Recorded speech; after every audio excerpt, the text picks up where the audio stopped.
Hello, everybody. I'm Will. And I'm Kristen. This is So I'm Watching the Show, your new favorite pop culture YouTube channel where we talk about movies, TV, music, and more. I wanted to record an intro because we're going to release some very old test footage of ours that was Riverdale. We covered season 1 and 2 of Riverdale, and because we have had so much fun with that show, for better and worse, and because it's been one of some of our most popular content, I was like, we've got this footage. It's not great. Like, our audio's bad. Yeah. We look different. There is no set. Yeah. But I think ultimately at the end of the day, I think the conversation is good. Mm-hmm. And I think it's worth releasing. It's in my old dining room.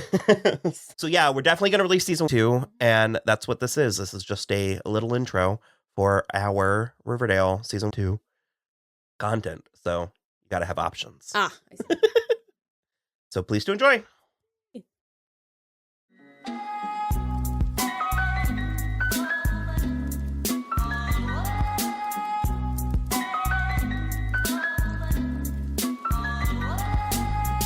I would like to have one alcohol. Just bring me a glass of alcohol. So, I'm sorry, this episode is called The Blackboard Jungle, and we need to say that. Oh, Riverdale High? Yeah. Okay. It's an iffy title. Yeah. It needs to be addressed. Unfortunately, when you say Riverdale season 2, I think serpents. Okay. And I think Black Hood. Okay. And the Black Hood plot, I think, is a good plot. I think it's a fine plot. It is a 3.5 out of 5, if you ask me. Sure. It was fun while it was happening. In my opinion, it has a decent payoff. It did... It meanders. Live out its welcome a little bit more, but yeah, I don't know. It was one of those that I was like, okay, cool, we're done with this. So I would tend to think of season 2, I'd be like, no, it's whatever. Like, season 2 was good. Rewatching this shit, this is next level. This season is so good. It is good. The things that they do, and it's just the, like, perfect balance of, like, melodrama and like the horror, like that scene at the end with Chick Cooper in Betty's room. Oh my god, is scary. It's just scary. Oh, there's a word I want to use for it. Ominous. Like spine tingling. Yeah, it's like chilling. The light on his eyes, because they don't even have the like eye light. You can just see the glimmer, like the reflection of light in his eyes. Like, it's like when you see an animal at night, and like I honestly forgot how much I love Chick Cooper. I trust him. At the time, I was a little bit put off because we were promised some blonde Adonis. Yes. And Hart Denton is very attractive. He is tall, he is thin, he has muscle structure and tone. If you look at pictures of him outside of Riverdale, he is very attractive. I should be so lucky. Having said that, he's not some blonde Adonis. Like, I would think something more like a Wyatt Nash. Sure. Given Polly and Betty, something is... He is a little spindly, which, I mean, it just... Well, and also just even, like, bone structure, under-eye circles, it's like, there's a whole host of face things that are not equal. But he is so good on this show. He really is. Hart is, and the way he's written is so good. And... Because I kind of can't even remember. I don't remember all of it. I remember some. Yeah. Like, because I'm kind of like, well, he's a bad guy, right? And I'm like, well, but... I mean, like, without... Because that's the thing, too, is, like, I don't remember all of it, regardless, but even still, it's like, I don't think he does anything out-and-out villainous. He just is, like, weird. Yeah. And creepy. Yeah. This is where, I mean, it already started. Riverdale started. I stand by what I said and what we said about our season 1 coverage with Archie sleeping with Miss Grundy, where I was like, I think they needed to set the tone. Yeah. We needed that in order to get to where we go on the show. So retroactively, I think the show does earn the Miss Grundy affair because they bowl into some plots on coming seasons because Chick is just a sex worker. Mm-hmm. And they don't necessarily say the words. I guess that's how they get away with doing what they're doing. Yeah, he calls it fantasy fulfillment. Uh-huh. And he starts doing there were like 6 cameras in that motel room. He starts doing it out of the Cooper house. Yeah. And because he then, and this is a spoiler for an upcoming, it's a non-consequential spoiler. But in a couple episodes, he's like recruiting people, and poor Ben is one of them. That's right. I want a like web series about Ben, about his rich inner life, background of everything. Just sort of like a very Rosencrantz and Guildenstern. Sure. Like that one episode of Community where Abed's in the back helping the pregnant couple. Like just because it's like there's not really another one. It's Ben, and then I guess you could say like maybe, but Dilton Doily gets too much. He gets too much like stuff. Yeah, it's so weird, and it's like we are very positive on sex work and sex workers, and do what you gotta do what you like, do what you need. I think it is noble, I think it is honest. I don't want to get too political, but it should be decriminalized. There is no more honest profession in the world. It's not hurting me specifically. It's not hurting most people. You want tits and ass, they give you tits and ass. There, they pretend like they want something else, but you still give them tits and ass. It's not right. Just think that you should be allowed to do it. So, but he is, like I said, spindly. Like, there just is. So, I mean, we've said he's Betty's long-lost brother. Yeah. And as of now, he's Alice and Hal's son? We have not That's the story, and we're sticking to it? Okay. We've not been given any information to the contrary. And so they find him, and Betty rescues him. From getting knifed, like, pretty hard. In, like, the shoulder, though. It was, like... I think he was moving on to other areas, but... And so Betty's brought him to the house, and it may be a mistake on her part, because he is just a looming. Yeah. So, yeah. I wasn't gonna start that way, but that's sort of the bulk of it. Needed to be done. I was just gonna say this was a very Dickensian, Byzantine, Lovecraftian episode. They were bringing out their, like, Brobdingnarian, like... Got a lot of SAT words. Yeah. And we did blow past Madame Penelope, and speaking of sex work, do they ever cross paths? I think maybe at one point they might. I don't know. I don't remember. I'm leaving it. I remember now. Oh, okay. So I'm leaving. Okay. I said what I said. As a maybe. I said what I said. But yeah, Cheryl... Cheryl stays messier than I remember for longer than I remember. Yeah. It's kind of sloppy. Because she, like... She is coming out of, like, a lot of shit, though. Well, you said once, very, very funnily, you were like, I feel like Cheryl is having a very poorly monitored and prolonged psychotic break. Yeah. Well, it goes for more than one season.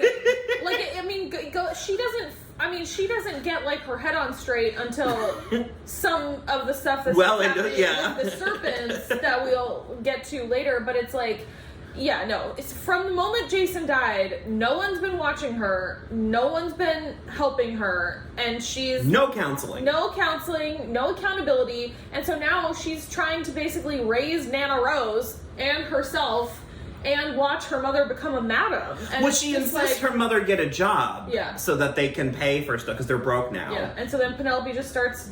hooking around. Again, no judgment. She has no problem with it. But she's doing it in the house, and she's doing it in the house in the living room. In daylight hour. Daytime in the living room. She gets a red light, remember? But that's not full for... Oh, no, I guess it is at this whole house, yeah. And this is where we get the real... Because Penelope's been very buttoned up. Yeah. And we get the blousey, like, the chiffon, and the, like, gloves. Like and, Sunset Boulevard. Oh, my Penelope. God, yeah. Yeah. It's so good. But, Cheryl... It's like, do you remember? It's a true story, but like Aubrey Plaza was having a stroke for like 4 days. Yeah. And no one knew because she's just weird. She's just so dry already. Yeah. So people thought that's what I feel like with Cheryl. Like she's in the middle of like a 3-month-long stroke. Yeah. And they're just sort of like. Well, that's just Cheryl, and it's like, I mean, so it's been like let's do the math. Her brother was murdered. She wasn't supposed to be allowed to go to the funeral. She finds out her father did it, and then he commits suicide. And is a drug runner. She tries to commit suicide. She gets roofied and almost raped at a party, and there is no punishment or justice for that. She also burned her house to the ground. That's like 7 huge life-defining things that have happened to her in a matter of 6 months. And no one's watching her, and no one has done anything to hold anybody accountable for any of that stuff. And she no longer has her hair models of the damned. They did not come in. Yeah. Her gal pals. And now she's like stalking Josie, which we still have not reached the end of that. We don't really. It's not still happening, but we haven't gotten to the like reveal though. It's like a reveal of like dropping a potato. Sure. It's like, oh. That happened as well. Yeah. But because in this episode, I was only paying half attention. I need to do better. But I genuinely thought that she was helping Archie, but then later he was like, she was blackmailing him. Yeah, because she saw him and Betty kiss in the Christmas episode. Oh, I heard it, but like in the scene because I love Cheryl and Archie, and they actually have a little bit more material than I remember them having. Apparently I like Archie with every girl except for Veronica. Well, it's because Veronica kind of sucks. Well. Again, we've said it before, but through no fault of Camilla, but it's just not fun. We liked her more at this point. Yeah. There's some retroactive stuff Yeah. That we're having a hard time separating. For sure. But so Cheryl basically was like, you have to change your mind about the serpents coming here, or I'm going to tell Veronica that you kissed Betty. Right, so she was introduced in this episode as a proper villain, storming down the stairs with Reggie because the serpents, she wants them out of her school. But then it's almost like she's just a really good compartmentalizer because she's very much maintaining her position in this culture war. But then when she's talking to Archie, it's like the second she realizes that she betrayed Veronica's confidence, she genuinely seems to feel bad about that. Archie, I genuinely thought you knew. It was Veronica's right to tell you or not. She rightfully assumes that Veronica would have told Archie, but I mean, and she's like, that was not my deceased. she was like, that was not my place to if she hadn't told you, blah blah blah. But then also does proceed to blackmail him. Yeah. And then shows up later to apologize for it. It's all very strange. Yeah, it's real weird. And so... You do get the money, though. Yeah. So Archie goes, God, so much happened in this episode, actually. Because this is also where we get Face. What's his face? Thanks. No. Agent Adams there you of go. the FBI. Yeah. Archie Andrews. I'm Special Agent Adams with the FBI. I don't know what to say. I don't know how I can possibly say. He is a tall drink of water. Like room temperature tap water. I thought he was cute. I mean, he's not ugly in the sense that he has face and body. He is very flat, though. Yeah, like he's like a cipher. It's very human. Yeah, human for president. Yeah, Smith, John. So... Yeah, also, I was like, man, they were hitting the farm hard since season 1, and it just did not. Also, that damn nightlight. I don't remember the continuity of that nightlight being so crucial. It was like a decent deal in season 1, but they keep it going in season 2, and in a way that I didn't remember either. But yeah, because that's the thing is, like, when you're in the midst of it, on the first run, you hear them say, we were going to run away to this farm upstate, and you're like, oh, like a kindly couple was going to take in this young pregnant couple. I kind of imagined, like, a hippie commune. Something, but something very innocuous, and what the farm becomes is like... Well, Betty straight calls it a cult here. She really does. Because Polly came home to get her... What a weird use of Polly, because she's in the one scene. Or, no, is she in the scene at the end with Chick? No, yeah, she's just in the one scene. She comes home to get her shit, because she had the kids Juniper and Dagwood. Do they have names? Juniper and Dagwood. Oh my god. To which Betty goes, oh my god. Well, it's like a Yeah, she, like, her brain... short circuits. It's not all there. Processing that. And similarly to Cheryl, we've been charting our love affair with Alice, and we keep saying this is when Alice becomes Alice, and so I'm not going to say this is when Alice becomes Alice, but it's like we actually start tapping in to her emotions and trauma, and so it's like I don't recall if there's ever a conversation where Alice is like, I am sorry if I treated you poorly here, and here. I was coping with X, Y, and Z. Like, I don't remember if we ever fully get that. There's a little bit of a come to Jesus, but it's not till season 4. Yeah. But it's like, this is, because she's a Stepford wife. Well, she also, though, is visibly distraught when Betty tells her that Polly had the twins and didn't call them. Mm-hmm. She's like, she just doesn't want us to be a part of her life. And she's like crying while she's putting dishes in the sink and stuff. It's very emotional. And it's like heartbreaking. And then when Chick doesn't initially want anything to do with them, she's also very sad there. It's like, this goes a long way to making Alice feel sympathetic in a way that like, it's been touch and go. And I think she does make conscious strides. Not to say she doesn't have she has backslides. Yeah. But we praise actors frequently, and they deserve it, you know.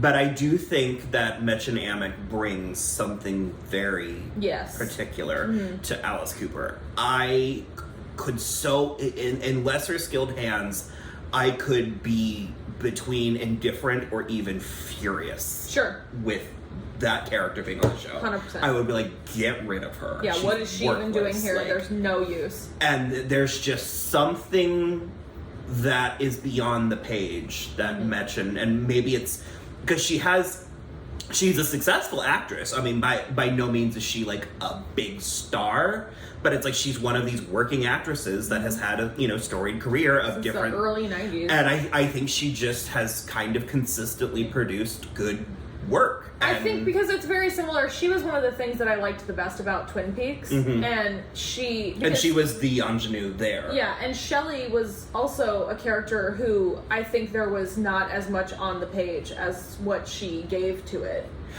Well, she is. I mean, she is a great beauty, like a beauty for the ages. So, it's ridiculous. Especially, always, even now. But I was going to say in Twin Peaks, I mean, she's right up there with Alicia Silverstone in like 90s perfection. For sure.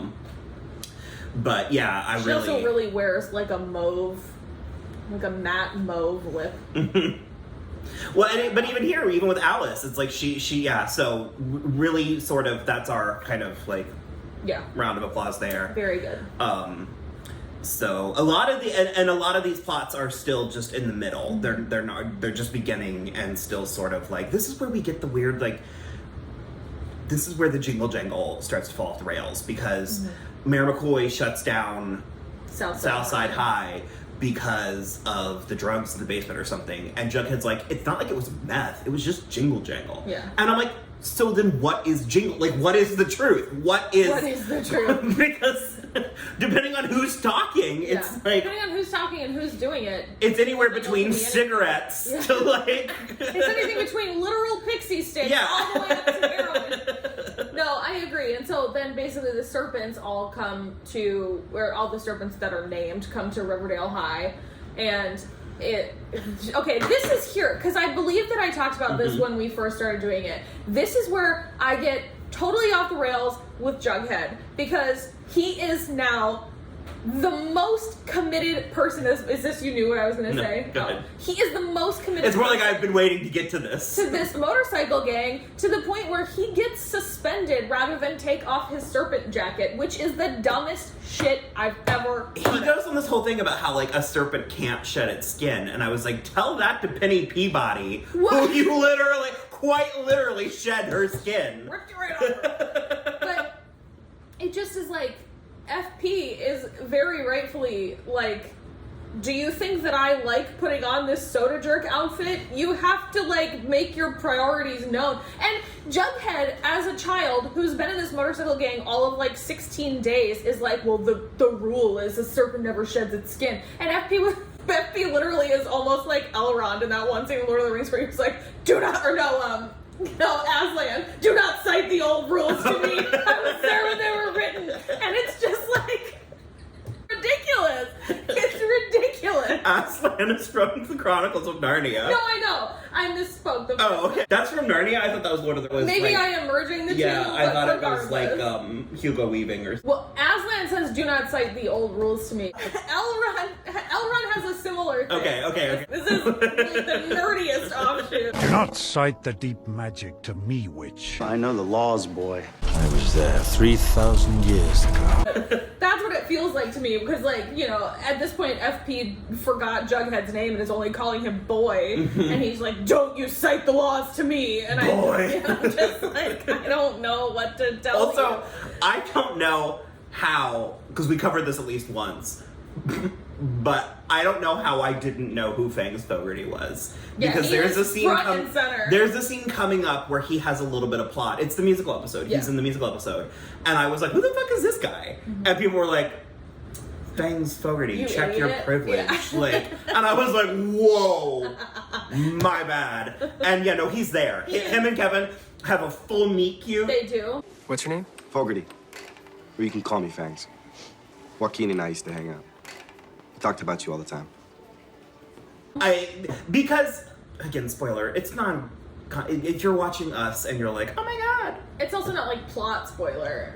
But he ends up having kind of a thing with Kevin at one point. Yeah. And I remember being like, whoa, is Fangs gay? This came out of nowhere. It doesn't. It doesn't come out. It's very rare. It was very rare from a place. I maintain that when you are in the moment watching it week to week, those are the kind of things that can slip through the cracks. He softens a little bit. Yeah. Like, I think maybe his hair gets longer. You know how I am with hair. Yeah. So it's like, I think he was registering as a different person. And I think when I saw him with the other, I think he just registered as an extra to me. Okay. Whereas in the musical episode, he is apart from them and has lines. Sure. Because I think he's very cute. But Yeah, he's pretty cute. Drew Ray Tanner, shout out there. Because he's also in the Order of Witch. Season 2 just dropped. I know it There are did. so many things. 3 TV shows came out this week. All of which we are supposed to be watching and covering, but yeah. We got no time. That's pretty much it. That is pretty much it. The lodges are trying to buy the school. I don't. No, they're trying to buy Southside High. Isn't that where the prison starts going up? Is that where? Yeah. Okay. Because I don't remember Mary McCoy being such a shady bitch. yeah. She is scheming. And Hiram is a prisons for profit type of person, apparently. Yeah. So, okay. Well, we'll check in after the next episode. That's a long one.